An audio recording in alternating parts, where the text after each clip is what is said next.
আজকে হলো বৃহস্পতিবার, আগামীকাল শুক্রবার।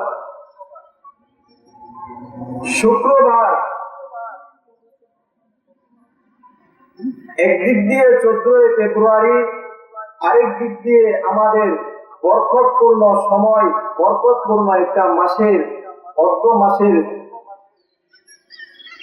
শাবান মাসের বরকতপূর্ণ একটা সময় হলো, একটা দিন হলো 15 শাবান, শবে বরাত, লাইলাতুল বরাতের রাত্র। আগামীকাল আমাদের লাইলাতুল বরাতের রাত্র। মুমিনের পরীক্ষা বিভিন্ন দিক দিয়ে আসবে, বাছাই করে আমরা চলাফেরা করব। কখন কি করতে হবে এটা আল্লাহ তাআলা পরীক্ষার ভিতরে ফেলে রাখছেন। বিশ্বের এবং বাংলার জমিনে সবচেয়ে নগণ্য দিন হইল ভালোবাসা দিবস, 14 ফেব্রুয়ারি। এটা পালন করব না আল্লাহ রাব্বুল আলামিনের দেওয়া একটা সময়, গুরুত্বপূর্ণ এবং ইবাদত কবুল হওয়ার সময় হলো লাইলাতুল বরাত। এই রজনীর ইবাদত করব, বড়ই পরীক্ষা বাজার।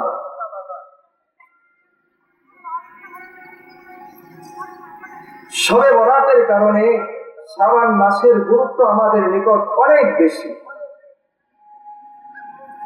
এই বরাতের আলোচনা আরো শত বছর আগে নবী আলাইহিস সালাতু ওয়াস সালাম ইহার গুরুত্ব আমাদের কাছে বলে গেছেন। নবী আলাইহিস সালাতু ওয়াস সালাম কি পরিমাণ ইহা লক্ষ্য রাখতেন, আর কি পরিমাণ এই মাসের 15 রজনী শবে বরাতের গুরুত্ব কি পরিমাণ নবী আলাইহিস সালাতু ওয়াস সালাম দিয়েছেন।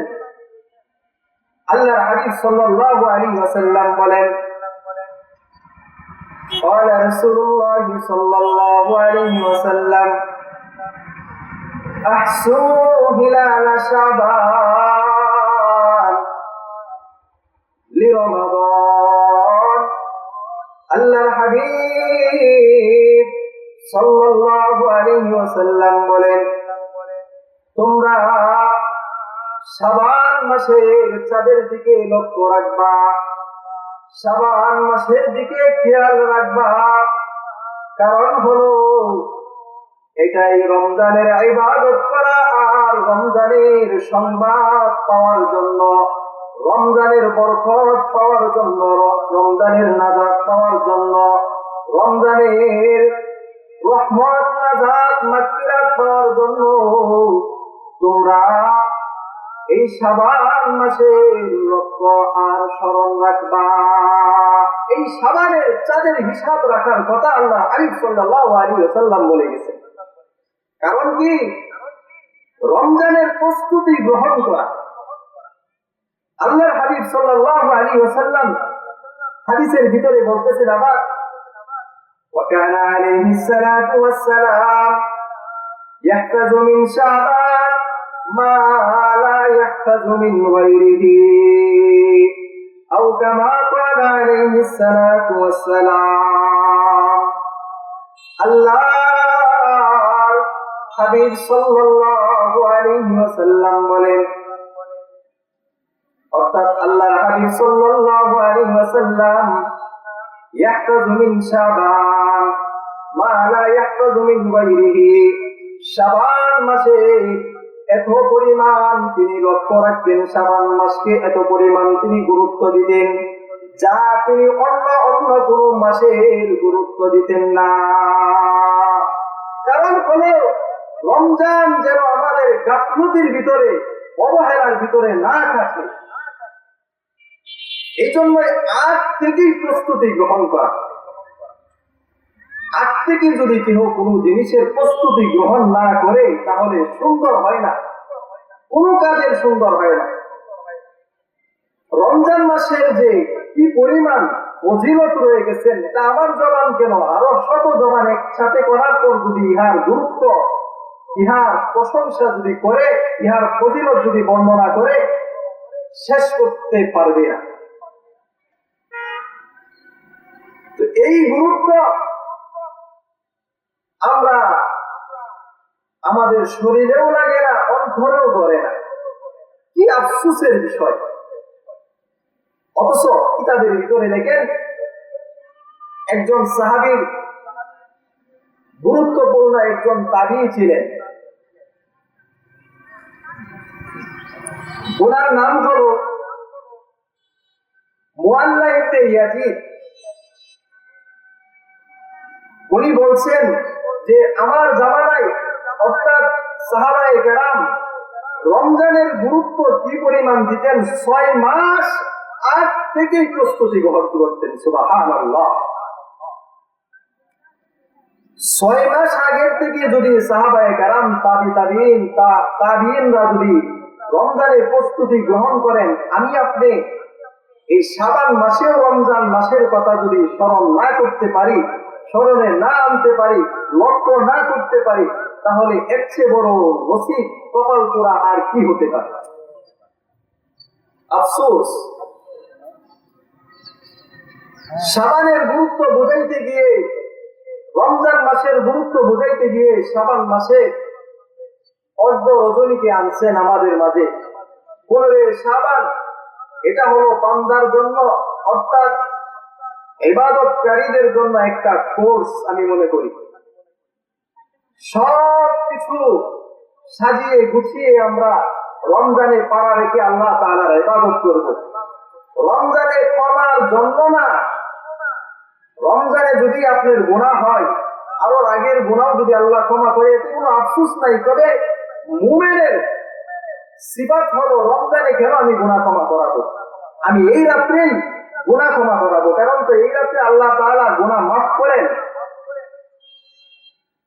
এই রাত্রে যদি গুনাহ আমি আল্লাহ তাআলার কাছে ক্ষমা করাই, আর রমজান যদি আমি পাই, আমার হায়াত দেয়, তাহলে রমজানের মারহাবা শুভনীয় একটা মাস পেয়ে আল্লাহ তাআলার ইবাদত করে আমি আমার জান্নাতটাকে অতি নিকটে নিয়ে আসবো। সুবহানাল্লাহ। এই হলো রমজানের ইবাদত। যদি রমজানের ইবাদত করতে পারি, তাহলে আমার জীবনের সার্থক হলো জীবনটা। আর যদি রমজানের ইবাদত থেকে গাফেল হয়ে যায়, তাহলে সার্থক হওয়া যায় না। এই শাবান মাসের গুরুত্ব দিতে গিয়ে একটা হাদিস শরীফ হযরতে আম্মাজান আয়েশা রাদিয়াল্লাহু তাআলা আনহা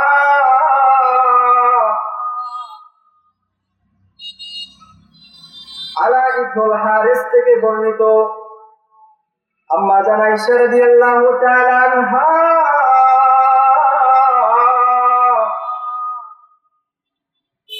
তিনি বলেন, আল্লাহর হাবিব সাল্লাল্লাহু আলাইহি ওয়াসাল্লাম নামাজে দাঁড়ান এবং এত দীর্ঘ সিজদা করেন, এত লম্বা সিজদায় তিনি লুটিয়ে পড়েন। আম্মা জান আয়েশা রাদিয়াল্লাহু তাআলা আনহা এই সিজদার দীর্ঘ সিজদা তিনি অপেক্ষা করতে করতে এক পর্যায়ে আম্মা জান আয়েশা রাদিয়াল্লাহু তাআলা আনহা মনে করতেছেন, মনে হয় সরদারে দু আলম নবী মুহাম্মদুর রাসূলুল্লাহ সাল্লাল্লাহু আলাইহি ওয়াসাল্লাম দুনিয়া ত্যাগ করেছেন, মৃত্যুবরণ করেছেন।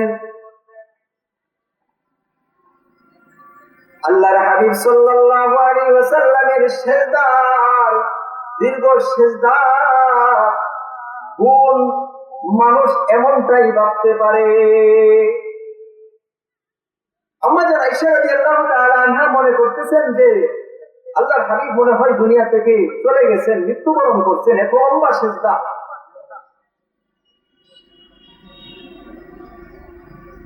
আম্মা জান আয়েশা রাদিয়াল্লাহু তাআলা আনহা আল্লাহর হাবিব সাল্লাল্লাহু আলাইহি ওয়াসাল্লাম শরীর মুবারকে বিদ্যা আঙ্গুলের মধ্যে তার হাতের মাধ্যমে একটু নাড়া দিলেন, দেখতে চাইতেছেন উনি জীবিত আছেন কিনা। এদিকে আল্লাহর রাসূল সাল্লাল্লাহু আলাইহি ওয়াসাল্লাম আল্লাহর হাবিব সাল্লাল্লাহু আলাইহি ওয়াসাল্লাম নামাজ শেষ করে আম্মা জান আয়েশা রাদিয়াল্লাহু তাআলা আনহাকে বলতেছেন, ও আয়েশা,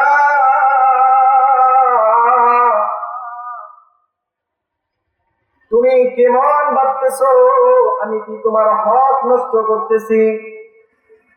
আম্মা জান আয়েশা রাদিয়াল্লাহু তাআলা আনহা বলেন, নবী গো, না না না, আমি এমন ভাবি নাই। আমি মনে মনে ভাবতেছি আপনি দুনিয়া ত্যাগ করছেন, এত লম্বা সিজদা আমার চোখে আর কোনোদিন পড়ে নাই, আজকে আমার চোখে পড়লো এত লম্বা সিজদা করলেন। আল্লাহু আকবার। কি লম্বা সিজদা আল্লাহর রাসূল সাল্লাল্লাহু আলাইহি ওয়াসাল্লাম করলে পরে আম্মা জান আয়েশা রাদিয়াল্লাহু তাআলা আনহা ভাবতে পারেন যে উনি মৃত্যুবরণ করছেন।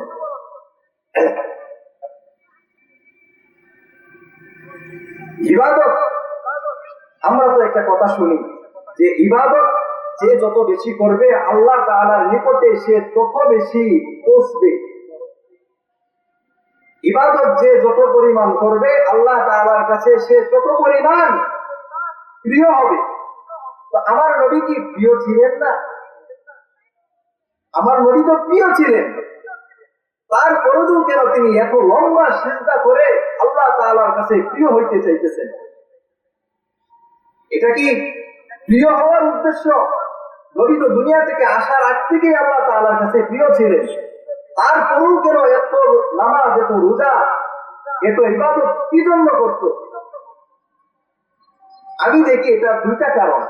একটা হলো উম্মতের শিক্ষা, আরেকটা হলো নবী মুহাম্মদুর রাসূলুল্লাহ সাল্লাল্লাহু আলাইহি ওয়াসাল্লাম স্বাদ গ্রহণ করা। সুবহানাল্লাহ। তিনি প্রিয় হওয়ার উদ্দেশ্য না, ইবাদত করার স্বাদ অনুভব করার উদ্দেশ্য।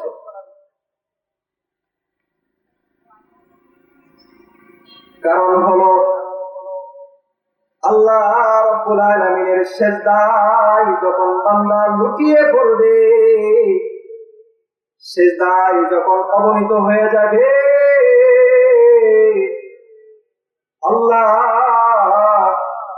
রব্বুল আলামিনের কাছে আল্লাহর আসমান এবং জমিনের ভিতরে যা কিছু আমরা দেখি সব কিছু থেকে আল্লাহ রব্বুল আলামিনের সিজদার সময়টা দামি হয়ে যায়। আমার আপনার হাবিব নবী মুহাম্মদুর রাসূলুল্লাহ সাল্লাল্লাহু আলাইহি ওয়াসাল্লাম এত লম্বা সিজদা করার কারণ তো একমাত্র এটাই হতে পারে, আল্লাহ রাব্বুল আলামিনের প্রেমে, আল্লাহ রাব্বুল আলামিনের সান্নিধ্যে যখন তিনি ডুব দেন, দুনিয়ার কোন আসমান আর জমিনের ভিতরে, দুনিয়ার ভিতরে কোন জায়গা তিনি শান্তি অনুভব করতে পারে নাই, আল্লাহ রাব্বুল আলামিনের সিজদায় যতটুকু শান্তি অনুভব করতে পারে। এই হলো স্বাদ গ্রহণ করার সিজদা নবী আলাইহিস সালাতু ওয়াস সালাম। প্রিয় হওয়ার জন্য না, প্রিয় তো আমার নবী, এমনি নবী প্রিয় আল্লাহ তাআলার কাছে। তো ইবাদত করলে ইবাদতের দুইটা গুণ পাওয়া যাবে আমাদের জন্য। একটা হলো আল্লাহ তাআলার নিকটে পৌঁছে যাওয়া, আরেকটা হলো আমি আপনি ইবাদত করে স্বাদ অনুভব করা। আসলে ইবাদতের ভিতরে যে স্বাদ পাইছেন সে তো শুধু সবে বরাতের রাত্র দেখে না, সে তো বিভিন্ন রাত্র দেখে না, প্রতিটি রাত্রকে সে গনিমত মনে করে স্বাদ গ্রহণ করে। সুবহানাল্লাহ। যে হাদিসটা আপনাদের সম্মুখে বলতেছিলাম, আম্মা জান আয়েশা রাদিয়াল্লাহু তাআলা আনহা আল্লাহর হাবিব সাল্লাল্লাহু আলাইহি ওয়াসাল্লামকে বলতেছেন, আমার হক নষ্ট করার কারণে আপনার শরীরে আমি নড়াচড়া দেই নাই, শরীরে আপনার টাচ করি নাই। আমি ভাবতেছিলাম আপনি দুনিয়া ত্যাগ করছেন, আমি ভাবতেছিলাম আপনি মৃত্যুবরণ করছেন, এই জন্যই আমি আপনার শরীরে একটু ছোঁয়া লাগাইলাম, না দেখি আপনি জীবিত আছেন। এবার আল্লাহর হাবিব সাল্লাল্লাহু আলাইহি ওয়াসাল্লাম বুঝতে পারলেন, আর আম্মা জান আয়েশা রাদিয়াল্লাহু তাআলা আনহাকে বলতে লাগলেন, ও আয়েশা, তুমি কি জানো না আজকে যে একটা রাত্র চলতেছে, আজকের যে একটা রজনী চলতেছে, এটা হলো শাবান মাসের অর্ধ দিনের রাত্র, যা আর যে রাত্রটা আল্লাহ রাব্বুল আলামিনের কাছে গুরুত্বপূর্ণ আর বান্দার গুনাহ মাফ করার একটা রাত্র। সুবহানাল্লাহ। আল্লাহ রাব্বুল আলামিন এই রাতে বান্দাদের সমস্ত গুনাহ মাফ করে দেন দুই শ্রেণীর ব্যক্তি ব্যতীত। দুই শ্রেণীর মানুষদেরকে আল্লাহ রাব্বুল আলামিন এই রাতে ক্ষমা করে না। এক নাম্বার হলো আল্লাহ তাআলার সাথে যারা শরীক করে, দুই নাম্বার হলো বিদ্বেষ পোষণকারী। আল্লাহ রাব্বুল আলামিনের সাথে শরীক করা এটা মুসলমানের জন্য যদিও দূরের কথা, সচরাচর মুসলমানের জন্য আল্লাহ তাআলার সাথে শরীক করার কোনো বিষয় আসে না। তবে বিদ্বেষ পোষণকারী এই বিষয়টা প্রতি মুহূর্তেই হয়ে থাকে। আর এই বিদ্বেষ পোষণ এটা তো সবে বরাতের রাত্র। দেখবেন ইমাম সাহেব একটু আলোচনা করতেছেন, এই মুহূর্তে মানুষ একে অপরের সাথে দ্বন্দ্ব লেগে, আর আমাদের যে দেশে, আমাদের যে অঞ্চলে বিভিন্ন তাবারকের জন্য যে বিদ্বেষ তারা করে, যে বিদ্বেষ পোষণ করে, আমার আফসোসের বিষয় হয় যে রাত্রটা আল্লাহ রাসূল সাল্লাল্লাহু আলাইহি ওয়াসাল্লাম বলছেন এটা গুরুত্বপূর্ণ একটা রাত্র, আর যেখানে আল্লাহ রাব্বুল আলামিন বান্দার গুনাহ ক্ষমা করেন দুই শ্রেণীর ব্যক্তি ব্যতীত। একটা হইল শিরিককারীদেরকে আল্লাহ তাআলা মাফ করে না, আরেকটা হলো বিদ্বেষ পোষণকারীদেরকে আল্লাহ তাআলা ক্ষমা করে না। এই রাতের বেলায় কেন বিদ্বেষ পোষণ হয়, এটার একমাত্র কারণ হলো তাবারক বিতরণের কারণ। মিষ্টি আর হালুয়া, খিচুড়ি আর বিরিয়ানি, এই সমস্ত কারণে আমাদের বিদ্বেষ পোষণ হয়। এই জন্যই বলি, যে কারণে বিদ্বেষ পোষণ হবে সে কারণ থেকে আমি হেফাজত থাকবো। ইবাদত তো আমার গরম হবে, মসজিদে গিয়ে একসাথে কি হাঙ্গামা, এইগুলো থেকে আল্লাহ রাব্বুল আলামিন আমাদেরকে হেফাজত করুন।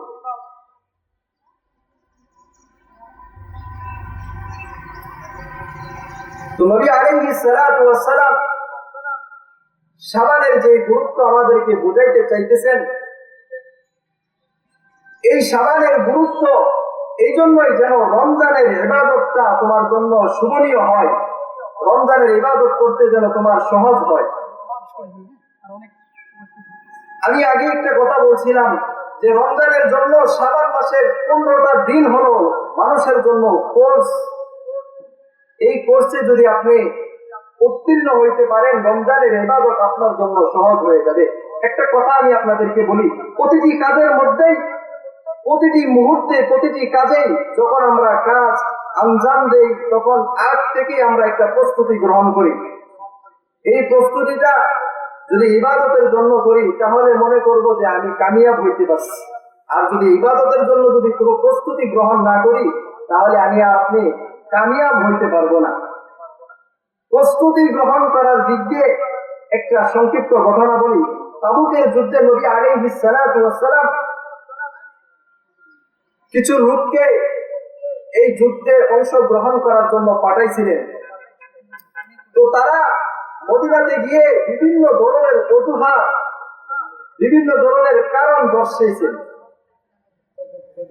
আমরা এখানে যেতে পারবো না, ওই সমস্যা।